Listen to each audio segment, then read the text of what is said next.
Hey, hi, hello, welcome back to my channel. Today I'm bringing you a spicy video. Bringing on the spice. Bringing on the controversy. I need to work on my evil laughter. No.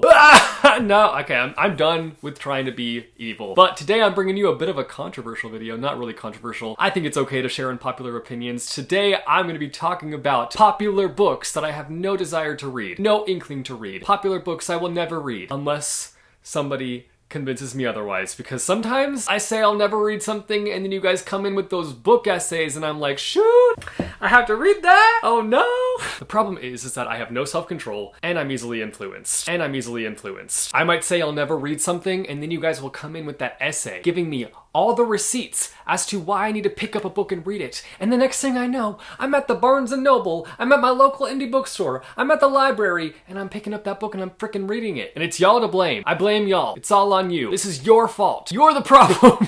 No, you're not a problem. I actually welcome you into my life. I appreciate each and every one of you. Now, it's time for the spice. I feel like I just associate spice with like spicy romance books now, and that's a problem. A problem that I myself cannot fix. The word spice has just been corrupted in my mind. I wasn't gonna give a disclaimer before the video, but maybe I should. I shouldn't, but I'm going to because I'm annoying and I don't want people being mean. Here's the deal. We all have different things that we like, different things that we gravitate towards. We all have different tastes, different feelings towards different things, and that is okay. This is a safe space to have unpopular opinions, share opinions that don't align with mine, and be okay with that. If a book on this list is your all-time favorite book, don't take it as a personal attack. I promise it's not a personal attack. I promise I love you. I've got nothing but love for you. And honestly, all of my reasons for not wanting to read these books are not that big of a deal. I can assure you that. I always try my best to be nice and respectful, and I will do that today. I might be a little sassy, but like, that's to be expected, right? Anyway, let's get started. First up on my list, we have Light Lark. Here's the deal. This book sounds cool. The concept for it sounds fantastic, and I definitely think there is an audience for this book. Do I think that I belong to that audience? No, not at all. I read the first chapter, and I wasn't vibing with it. I can't say that I had zero expectations going in because there was a lot of like buzz surrounding this book when it first came out, but I tried my best to go into it without any expectations, and the first chapter, what I read of it, there was this inkling inside of me that just said avoid, and so avoid I did. I stopped, dropped, and rolled away from that book. The writing style didn't really feel like my cup of tea, even though I have read many a book that has a similar style to the one in this one.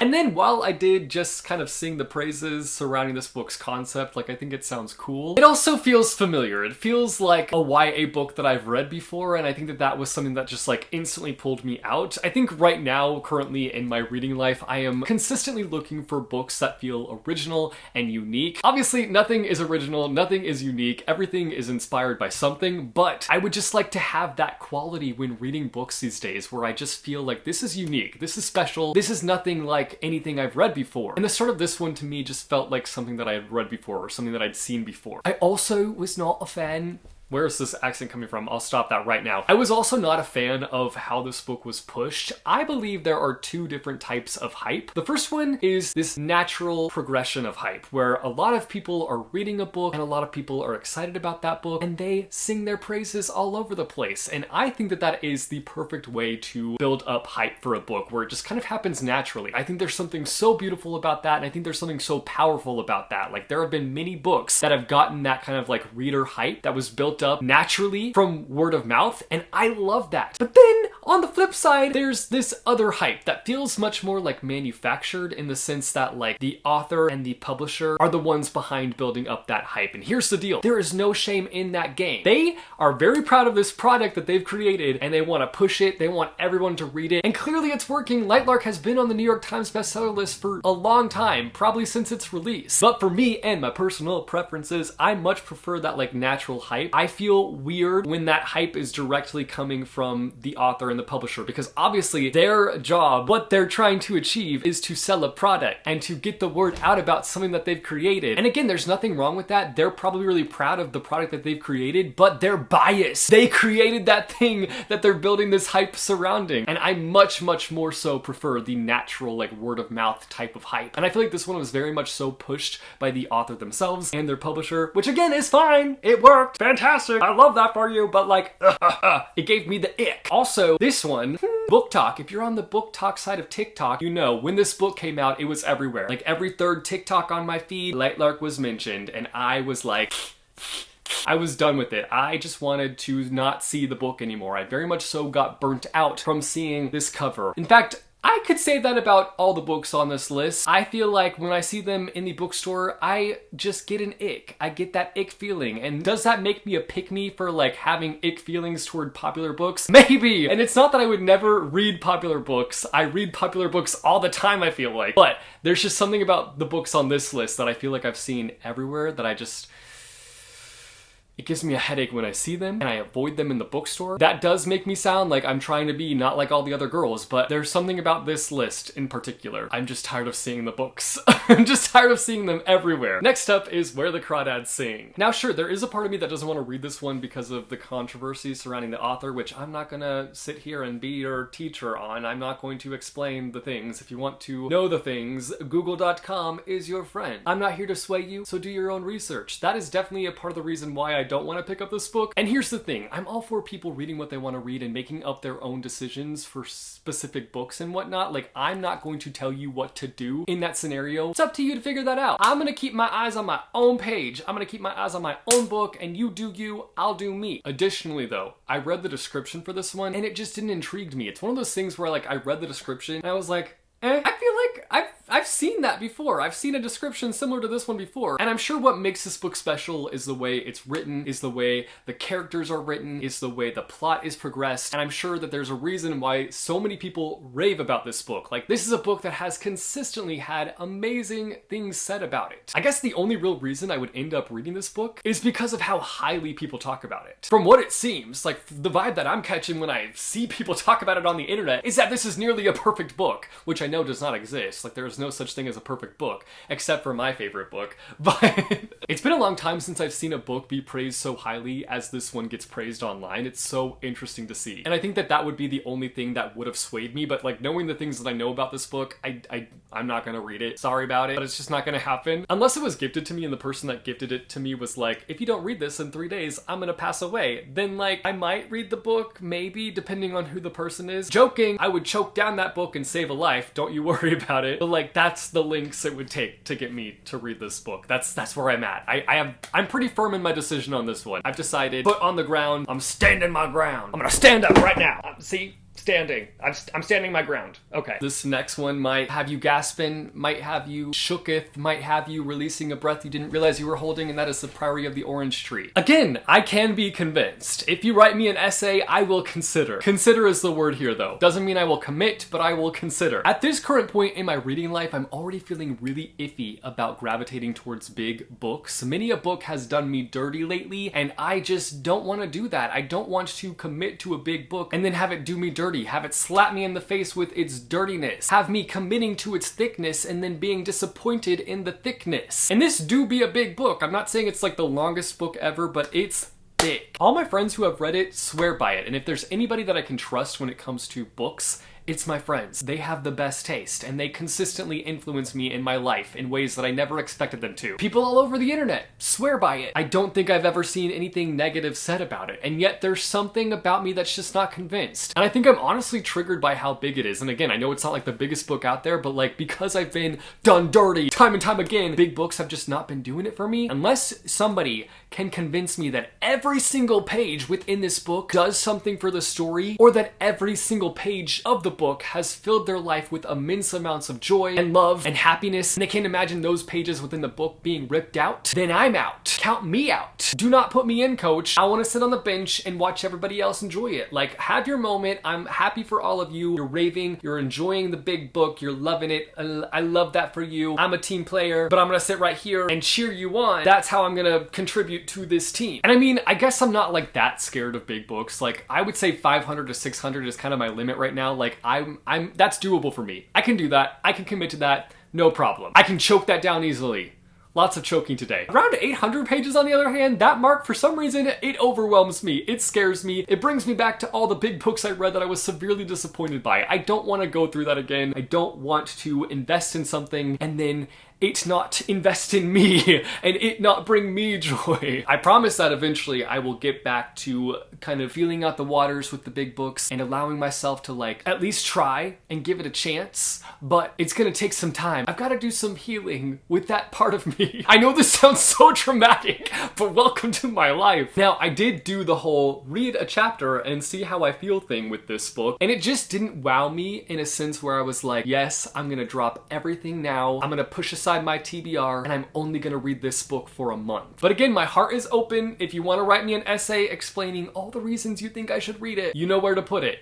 Down below in the comments. This one I feel like I'm disappointing a lot of people because I had this book in my collection at one point and a lot of people saw it in my collection and were like super excited about the fact that I might be reading it. And I'm here to disappoint and say that it did not work out in the way that I was hoping it would, and that is Dune. I know that this is like a popular thing too. Like I know that a lot of people were like really excited about the Dune movie and wanted to read the book and ended up DNFing the book. And I was not invited to that party, but I let myself in. I snuck into the party. I am a part of the party that was like, oh, I'm excited for the movie. Let me read the book. Started to read the book and was like, no, this isn't gonna work out for me. You know when you start reading a book and you just immediately start feeling really dumb? That's how I felt upon reading Dune. And I really wanted to be a Dune boy. I was excited. When I saw people's comments being like, oh my god, you're gonna read Dune? I was like, yeah, I'm about to join your club. Your Dune club. We're gonna be the Dune boys. I wanted to pick this book up. I wanted to be swept away in it. And I feel like it is probably one of those books where you just have to have patience and you just have to kind of be along for the ride and you just have to get into it and you just have to find the flow. And unfortunately, I was not cut out for that when reading this one. As someone who feels like they have not read enough sci-fi books to like really feel used to the genre yet and really kind of understand what I'm getting myself into every time I go into a sci-fi book, which let me say, I have read many sci-fi books now, but I still don't feel like I'm in it, you know? Like it's on an occasion that I will pick up a sci-fi book and read it. And this one just felt so overwhelming at the start. Like it felt, and I could be wrong here, it felt like a book that was for sci-fi lovers, a book that was for people who already know the genre, a book for people who are versed in the world of sci-fi. And that is not me. Like I've read many sci-fi books, but not enough to feel like I'm well versed in that universe and like can fully understand things. I'm not a very big brain person as it is, so that could be like my main reasoning is that like, I'm not big brained enough for Dune. That could be the case here. But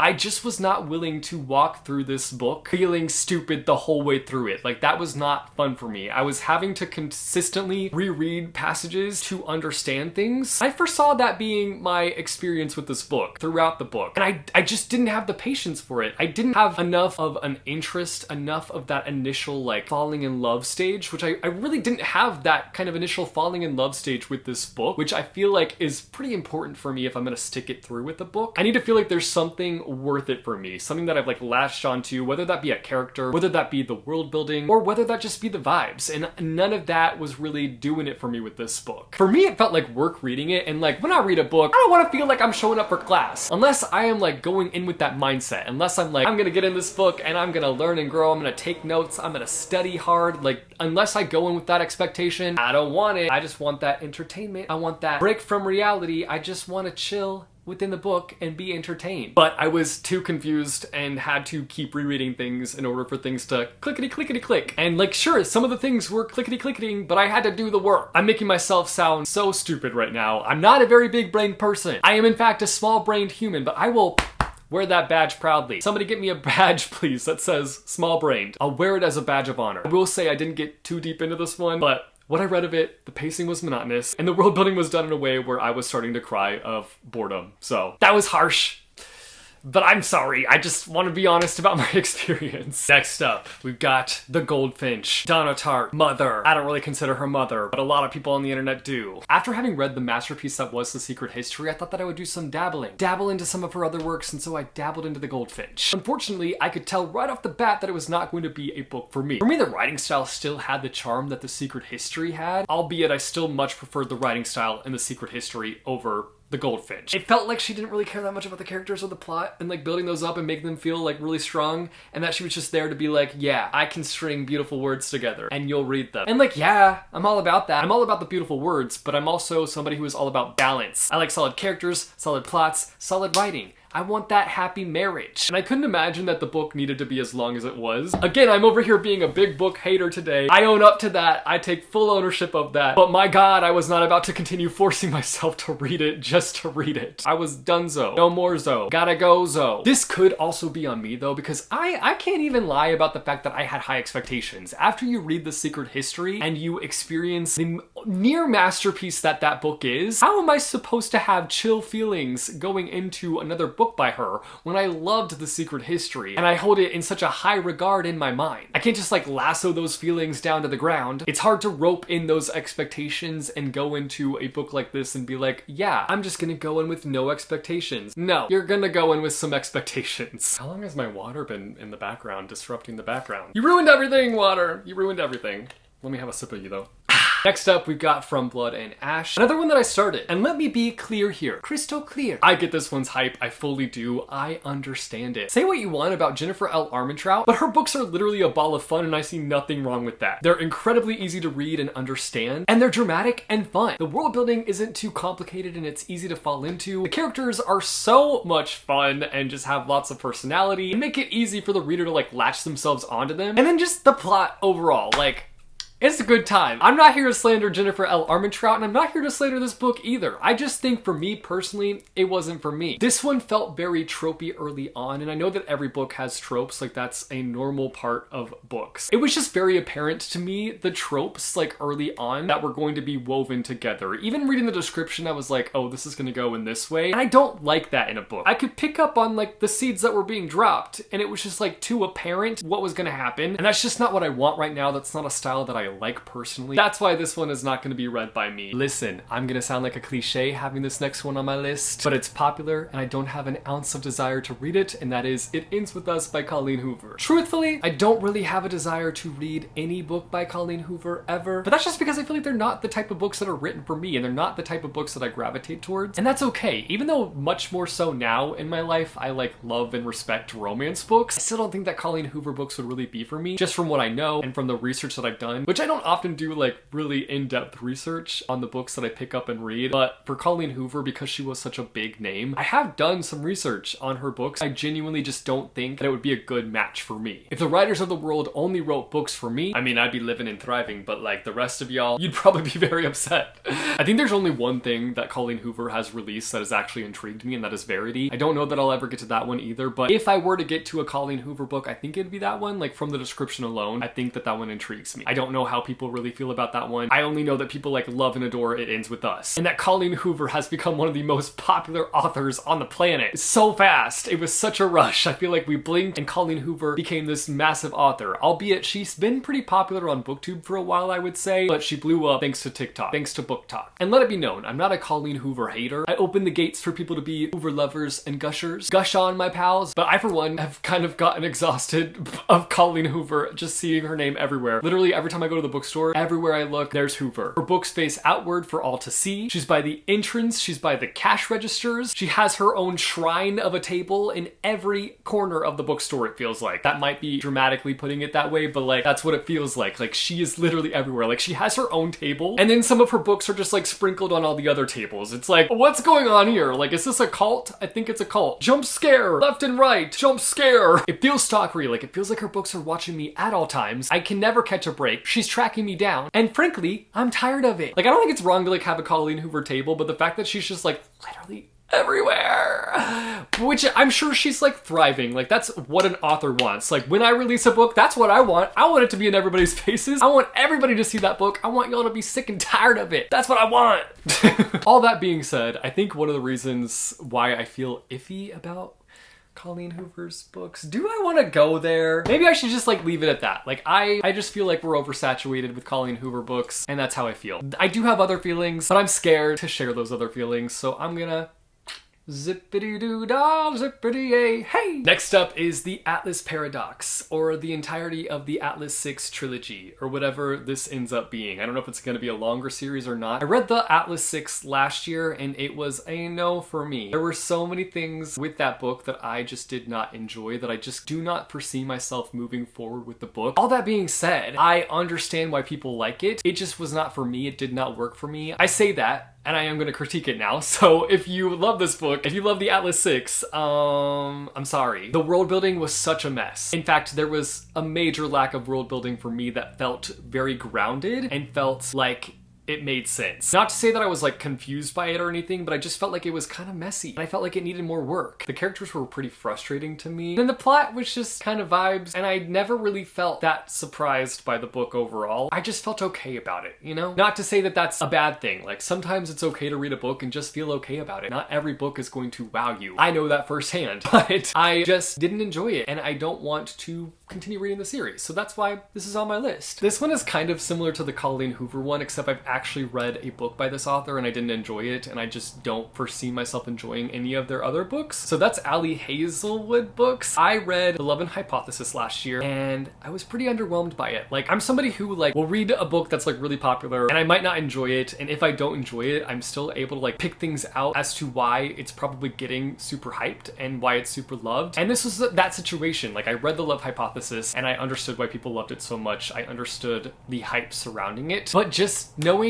Ali Hazelwood's kind of style of writing and her style of kind of story structure, I don't foresee myself having interest in reading any of her other books. For me personally, I don't know if her other plots are like this, but The Love Hypothesis needed some cushioning. It needed some more layers to it in order for it to be a book that like found its way tucked into my heart personally, and I just don't have any desire to read any of her other books. Like, none of them really sound that interesting to me. That being said, I'm not like fully closing myself off to Ali Hazelwood, and I'm not saying that I will never ever read anything by her again, but currently her inventory just doesn't interest me. But down the line, if a book by her is released and it sounds interesting to me, and people that I know and trust their reviews on books are rating it highly, then maybe I'll give it a go. You know, I'm not just gonna like completely be like cold turkey, no, this is the end of you and me, we're done, we're through, this is my breakup song with you. I'm not doing that. But currently, her books that she has out, I'm not into. No thank you, no bueno.